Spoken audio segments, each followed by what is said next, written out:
to redo my Emmett Till case because I had some comments saying that I speak too quickly, too close to the microphone, and that I've overcomplicated the story. And because this is a really important topic, I thought it was important to redo it. I find it difficult to speak slowly. Right now I am forcing myself to speak slowly. I'm from Northern England and that is just how I speak. I speak quickly. So apologies if I'm speaking too quickly for you. I don't mind fast speaking in ASMR. It doesn't bother me. It doesn't make my experience any worse. So the second thing I'll say is, for disclaimer purposes, I mean no disrespect or offence to anyone affected by this case. My intent is only to raise awareness. If you do not like the combination of ASMR and true crime, please click off this video. This case mentions the murder of a minor and violence, quite a lot of violence, and it's quite graphic and heavy racism. So if you will find this triggering or upsetting, do not watch. And without further ado, here is the case of Emmett Till. So Emmett Till was born in 1941 in Chicago, and he was the son of Mamie and Louie. His mother had been born in a delta town of Mississippi, but had been part of a great migration of rural black families out of the south to the north to escape violence, lack of opportunity, and unequal treatment under the law. So she had experienced what it was like to live in Mississippi in the 50s and earlier, whereas Till had not. He'd grown up in Chicago. And Louis Till, his father, wasn't really a part of his life because him and his wife split up because he was unfaithful and violent, and then he was executed for the rape and murder of an Italian woman. So that was even before Emmett was turned 4, so he didn't really have a life with his father. And at the age of 6, Emmett contracted polio, which left him with a persistent stutter. So in the 50s, Emmett and Mamie lived together in Chicago's South Side, and Mamie worked as a civilian clerk for the US Air Force. Her second husband, Pink Bradley, was aggressive towards her after their split, and in an altercation at 11 years old, Emmett threatened Pink Bradley and said, "If you don't leave, I'm going to kill you." So at 11 years old, he already had this idea that he needed to defend himself. He was very strong. Him and his cousins were very happy usually though, and liked to pull black pranks on each other and spend time at baseball, and he was often the centre of attention amongst his peers, so reasonably happy childhood considering the circumstances. In 1955, which is the year of the case that happened, Emmett was stocky and muscular, and he weighed 150 pounds and stood at 4 feet 5 inches tall. And his 64-year-old uncle, Mose Wright, I'm sorry if I'm pronouncing that incorrectly, I'm not sure how else to pronounce it, visited them from Mississippi in Chicago, and after hearing about Mississippi, Emmett begged his mother to let him go and visit with his uncle, and Mamie relented, so she didn't go with them. Wright was a sharecropper and a part-time minister often nicknamed Preacher. So he lived in a village called Money, Mississippi, which was an oxymoron because it was very poor. Mamie warned Emmett that Mississippi and Chicago were two different worlds and to watch his manners with white people in the South, and he assured her he understood. Till arrived in Money on the 21st of August 1955, and the events started. The rolling ball, should I say, started on the 24th of August. So Mose Wright was preaching, but the boys, him and his cousins, Emmett and his cousins, decided to skip and go to Brian's grocery and meat market to buy candy. And this is where the initial event happened that caused the murder. And is still disputed to this day exactly what happened. There are several tellings of what happened, and some of them have been discounted. Some people have admitted to lying since, so no one's 100% sure. But I'll tell you a few of the versions. So the grocery store was owned by a white couple, 24-year-old Roy Bryant and his 21-year-old wife, Carolyn.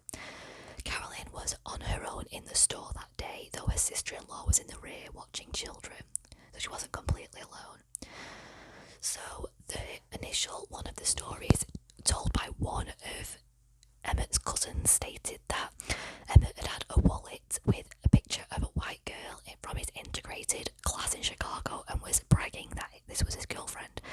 And as a result, the boys dared Emmett to flirt with Bryant, but his other cousin Simeon later disputed this, saying that this never happened and there were no pictures. And the first cousin number one, Curtis, retracted this statement prior to his death and actually apologised to Emmett's mother. It may have been that he got confused because this story about him bragging about white women in his wallet was part of the couple's story later. So he was a child, maybe he just got confused and thought that's what really happened. The second cousin, who is probably the most reliable in my opinion of all the accounts, said that he witnessed nothing lecherous, no flirting, and he said that, again, he just said the first cousin Curtis was wrong. What he said happened was that Emmett went into the store and the second cousin, Simeon, joined him within a minute and nothing bad had happened. They both paid for their items with no issues and left. And then as they left, the Carolyn Bryant, the white woman who owned the store, came out and went for a pistol under a car seat. Now, she said that that was because when she had been on her own in the store with Emmett, he had asked her for a date, been grabbing at her, saying that not be afraid, I've been with white women before, and she told him to get off her, and she said that's why she went to get the pistol. But he must have done this very quickly if that's true. Oh, she actually said none of this happened, so later in life she actually recanted this and said none of that was true, he never did any of that, he never grabbed her. So more than likely she was just being racist and went out to get the pistol because there were two teenage black boys in a store and she was alone, so maybe it was purely that. Now, what is widely accepted as true is that Emmett, when she was walking to the car, whistled at her. Now, it's unclear whether he was wolf whistling her because he was trying to impress his friends, or whether he was actually just whistling at the friends that were playing checkers across the street. So he definitely whistled, or he's pretty much believed that he whistled at her, but he doesn't know if it was a wolf whistle. The second cousin, Simeon, said that he was absolutely terrified when this happened. He said, I think Emmett wanted to get a laugh out of us or something. He was always joking around and it was hard to tell when he was serious. Well, it scared us half to death, you know. We were almost in shock. We couldn't get out of there fast enough because we never heard of anything like that before. A black boy whistling at a white woman in Mississippi? No. The Ku Klux Klan and night riders were a part of our daily lives. So the second cousin, who seems to be the most reliable, does say that he thinks Emmett whistled at Carolyn, but again, they don't know whether it was at her or at the checkers across the street. And this left them all to be very, very scared. And she got the pistol, and nothing happened from there, apart from one of the boys told an older man who was playing checkers what had happened, and he basically said, you've got to leave, you've got to run, this isn't good. He feared violence, so they left very quickly, and they were all scared that something bad would happen. Apparently they didn't tell the uncle because they were scared they'd get in trouble, but Emmett expressed that he did want to return to Chicago, so he clearly was scared enough to realise what had happened, whether he'd done it on purpose or not, was going to get him in a lot of trouble. Which is ridiculous. A 14-year-old boy whistling at someone in the 50s is like, I've been whistled at when I was underage, and no one's ever been killed for that. It's ridiculous. So they left and went home. So initially Carolyn didn't want to tell her husband Roy what had happened because she actually didn't want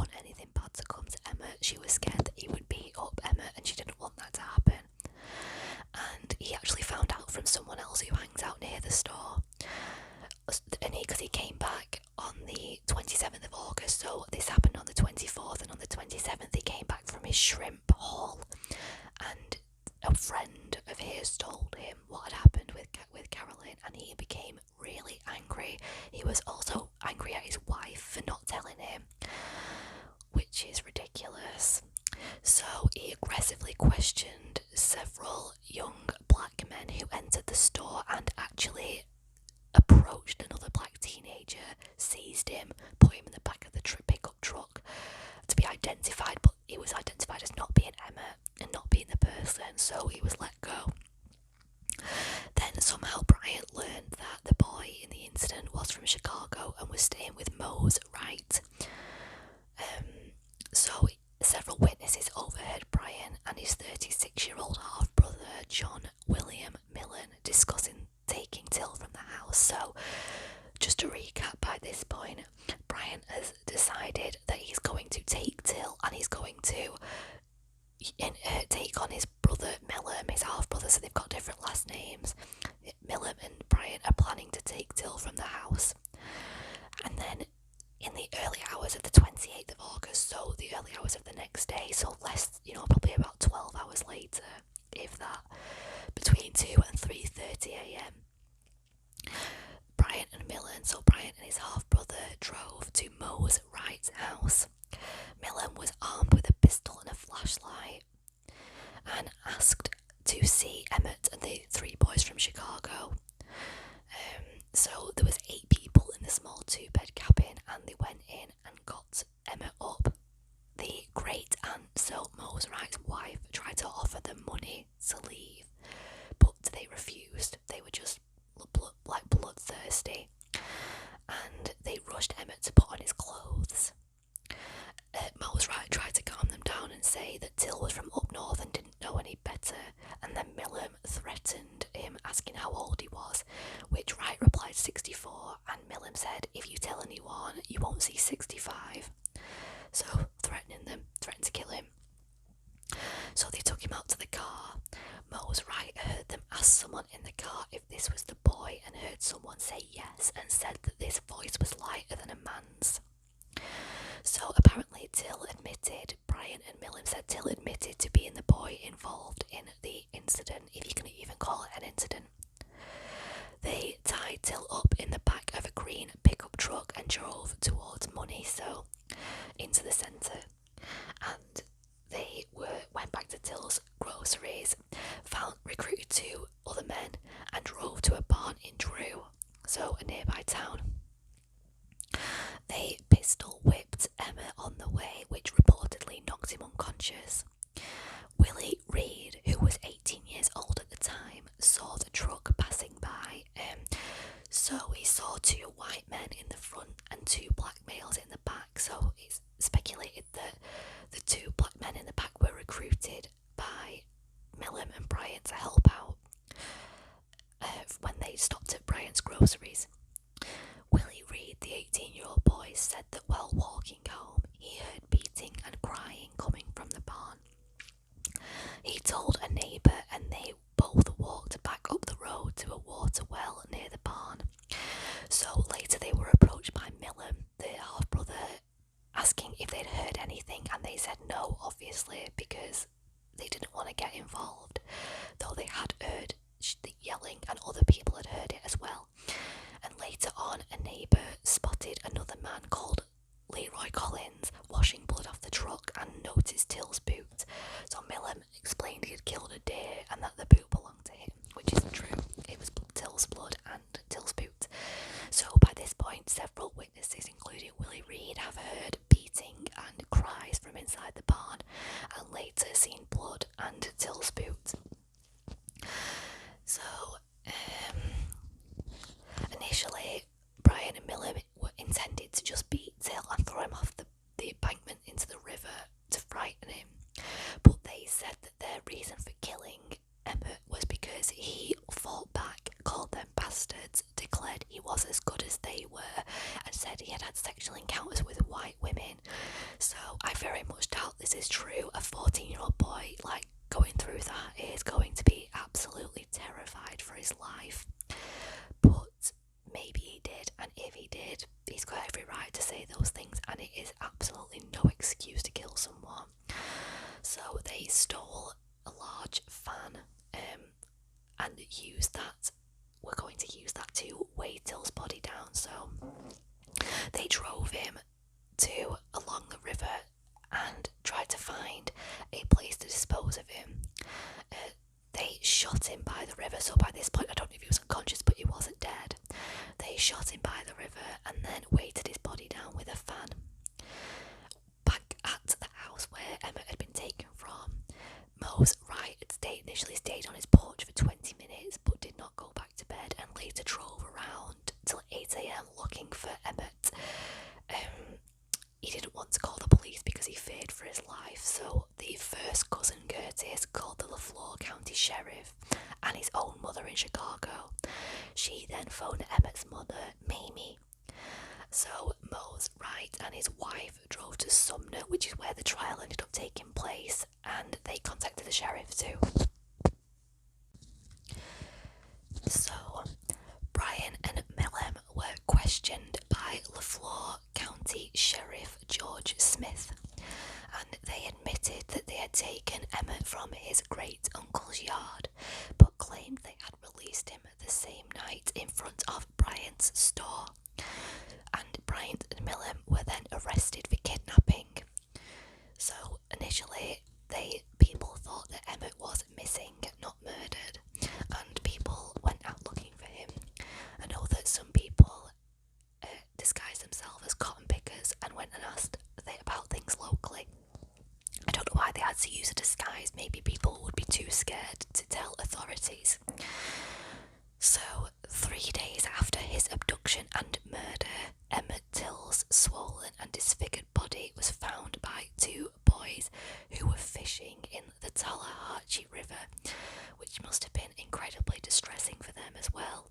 So apparently he was really badly mutilated and beaten. I won't get into too much detail, but they found him badly beaten, swollen from the water, and his body had been weighted down by a fan. He wasn't wearing any clothes. He was only wearing a silver ring with the initials LT and May 25th, 1943. So LT, I assume, is Louis Till, his father, but I'm unsure the significance of the date. So his face was unrecognisable, and Mose was called to identify Till, so I guess it wasn't unrecognisable to the point that a family would be able to tell who he was. Just a warning, if you Google this case, you may come across some of the photographs of Till's body. They are very graphic. They are grainy and black and white pictures, but still quite disturbing. So just a warning there. The ring was kept as evidence. So after Till went missing, newspapers started picking up the story, and a picture of Till and his mother from the previous Christmas was posted in editorials, and a lot of editorials shamed the people who'd caused Till's death. One said, "Now is the time for every citizen who loves the state of Mississippi to stand up and be counted before hoodlum white trash brings us to destruction." The letter said that black people were not the downfall of Mississippi society, but white people who are in white citizens' councils that condoned violence. So it really changed just checking the timer, it really changed the views of some people, or at least enraged them. So Till's body was buried in Chicago eventually, but Mamie said that she'd had to halt an immediate burial in Mississippi for 2 reasons. You wouldn't want that to happen. 1, because he didn't live it or wasn't from Mississippi, and 2, it was the Mississippi culture that had killed him, and 3, because she wanted her son to be on display to see what people had done to him, and no doctor examined Till post-mortem, which is a sign of institutionalised racism. Why would he not be examined post-mortem by a doctor when he'd been murdered and beaten? So, Mississippi's governor said authorities should pursue a vigorous prosecution. The NAACP wanted a full investigation, and Delta residents, both black and white, distanced themselves from Till's murder, finding the circumstances abhorrent. So, LaFleur County Deputy Sheriff John Cothran stated, "The white people around here feel pretty mad about the way that poor little boy was treated, and they won't stand for this." On the other side of things, the White Citizens Council, which was a racist segregationist group, said that Till's death, they implied that his death was basically his own fault, or the fault of not having more segregation, because segregation protected black people's lives, which is a load of shit, obviously, sorry to swear, but absolutely ridiculous. And in response, the NAACP characterised the incident as a lynching and said that Mississippi was trying to maintain white supremacy through murder, which is completely true. So when Mamie told a reporter that she would seek legal aid from the state of Mississippi, she was misquoted as saying Mississippi is going to pay for this. So another example of racism in the system. And Mamie wanted to make a positive identification of the body and said the stench was noticeable from 2 blocks away from the funeral home. And this is when she decided to have an open casket funeral, which is what would cause such a huge impact and change the course of history. She said, "There was just no way I could describe what was in that box. No way. I just wanted the world to see." Tens of thousands of people lined the street outside the mortuary, and thousands more attended his funeral. So these photographs then circulated the country and ended up in a lot of black publications, and it aroused hate and anger in people, as you can imagine. The photograph of Mamie stood over her son's body was selected by by Time magazine as one of the 100 most influential images of all time. So Till was buried on the 6th of September, so quite soon after his murder. So the news about Emmett Till ended up spreading across the country, and people from all different backgrounds started to get involved. So people contacted the Mississippi governor urging that justice be done, and Mississippi newspapers took the opposite stance and falsely reported riots and started printing photos of Bryant and Millam wearing military uniform to try and rouse people to feel sorry for them, and mentioned Carolyn Bryant's beauty and virtue, which is completely irrelevant. They made up rumours about an invasion of outraged black people and northern white people, which was completely false but was taken seriously by the LaFleur County Sheriff. So Bryant and Millam were indicted for murder. The state's prosecuting attorney, Hamilton Caldwell, was not confident he could get a conviction in the case of white violence against a black male accused of insulting a white woman. A local black newspaper was surprised at the indictment and praised it, as did the New York Times. So people started coming from all over the country to attend the trial in Sumner, and a lot of reporters attended, but no hotels were open to visitors.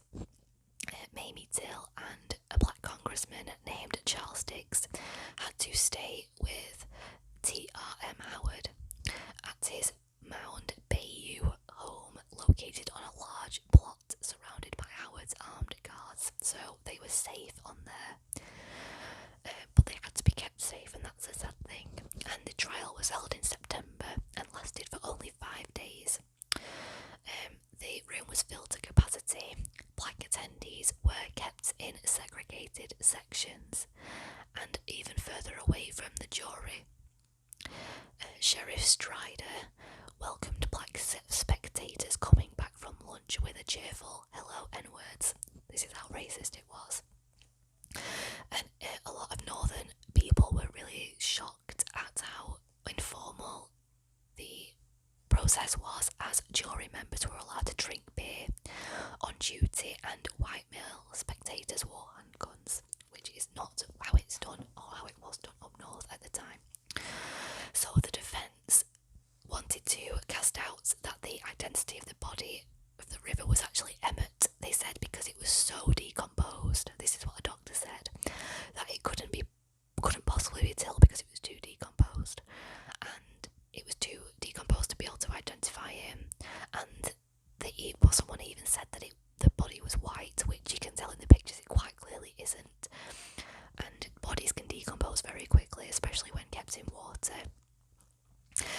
Wright made a remarkably courageous testimony, as it had been the first time in the South that a black man had testified to the guilt of a white man in court and lived. Mamie mentioned the fact that she'd told her son to be careful and mind his manners, and he had acknowledged this. And she told him to get on his knees and ask for forgiveness of a white person if needed, and he should do it without a thought. So she had prepared him for all of this. Two witnesses testified saying they heard someone call out, "Mama, Lord have mercy," from the barn, when they were being beaten. Which is absolutely disgusting. Horrible. Must have been really hard for it to hear for the family. No one mentioned anything about hearing Till say that he'd slept with white women and that he was better than everyone else, funnily enough.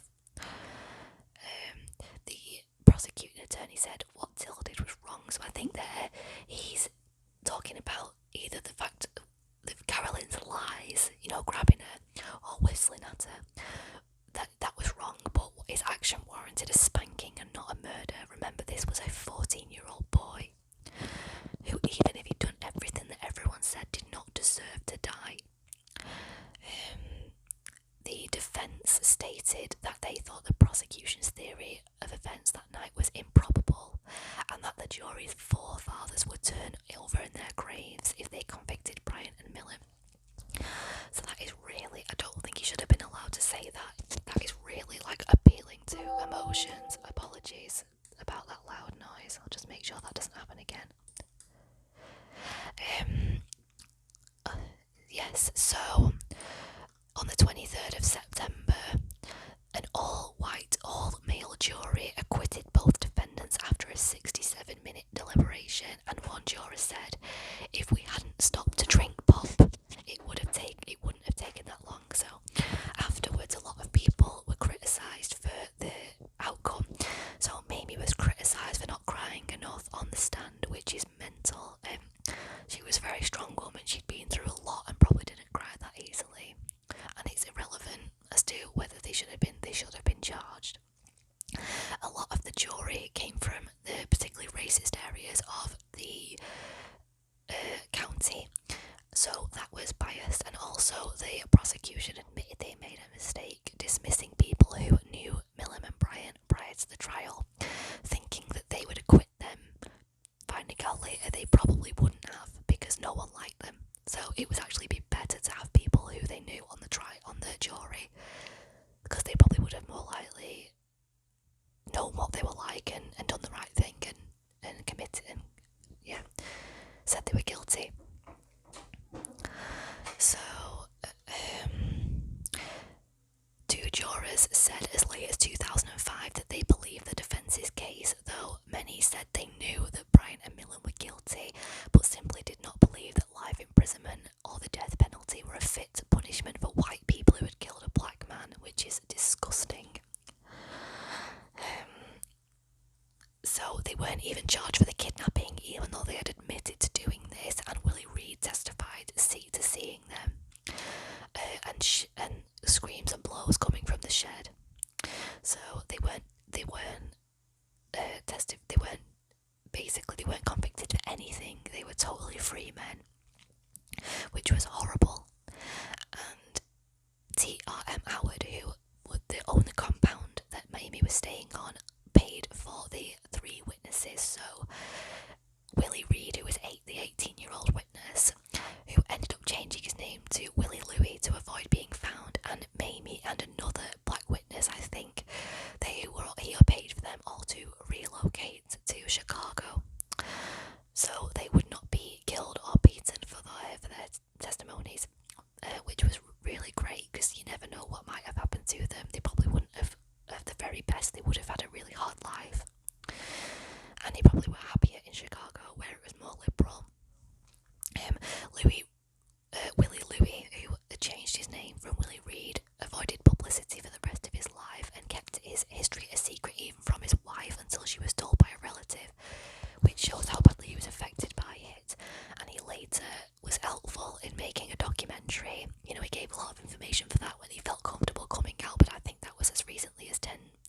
years ago, so just before his death.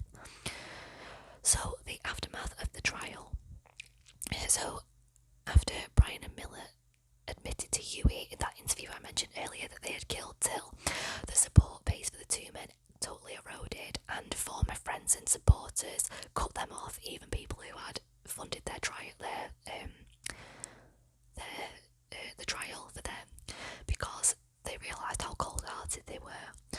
Black people didn't go into their shops, which went bankrupt and closed. Banks refused to grant them loans. They couldn't find anyone who would rent them places to live. Millam eventually managed to secure an acreage and $4,000 loan to plant cotton, but black people refused to work for him, and he had to pay white people higher wages. As a result, because of this, they eventually tried to relocate to Texas, but their infamy followed them and everyone held up a really high animosity towards them. Once Bryant recognised the number plate of a Tallahatchie County resident and called out and identified himself, but the resident drove away because people hated them. They had to move back to Mississippi in the end because Texas was no better for them. Oh, I always get disturbed by my cats in these, sorry. And they had to basically take sort of heavy equipment operating jobs, kind of rubbish jobs, because no one else will have them. And the rest of their lives were basically rubbish. Everyone hated them. They were convicted of a lot of things, like using stolen credit cards, assault, battery, things like that. And both of them died in their early 60s of cancer. So Millen died of spinal cancer, and Brian died of cancer too. Both in their early 60s, though 10 years apart, because there was a 10-year age difference before they died. Brian was interviewed, and Mamie was listening to the interview, and he basically showed no remorse. He said,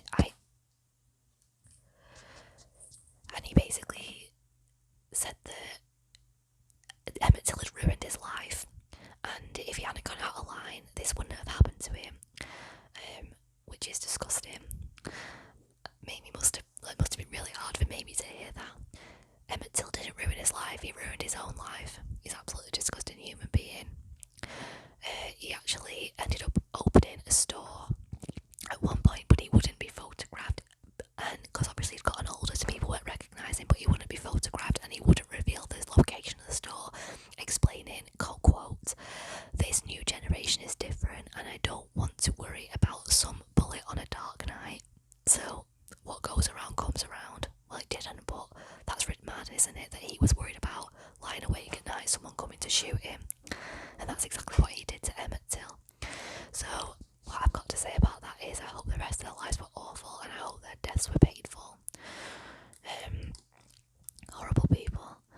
So Till's mother married Jean Mobley, became a teacher, and changed her name to Till Mobley. So she continued to educate people about her son's murder, and she heard that interview in 1992 with Brian, and he said, "Emmett Till is dead. I don't know why he can't just stay dead." So that must have been awful to hear that. In 2004, the US Department of Justice announced that it was reopening the case to determine whether anyone other than Millam and Brian was involved, which I imagine they were, but it would be quite difficult to prove that, especially 10 and 20 years after the deaths of the two main suspects. The body was exhumed, and the Cook County coroner conducted an autopsy in 2005, and using DNA, dental comparisons, anthropological analysis, the exhumed body was positively identified as Till. It had extensive cranial damage, a broken left femur, which is the strongest bone in the human body, so that says a lot, and 2 broken wrists. Metal fragments found in the skull were consistent with bullets fired from a .45 caliber gun, so it was proved to be Till in the end. And he was really, just by his skeleton, they could tell he'd been through such a bad beating, and it must have been some sort of closure for Mamie, even though she knew it was a son, to be able to say to people, this definitely was my son, though I'm actually not sure when she passed away. I'm not sure if she passed away at this point. I've just added this little bit at the end because I thought it was amazing.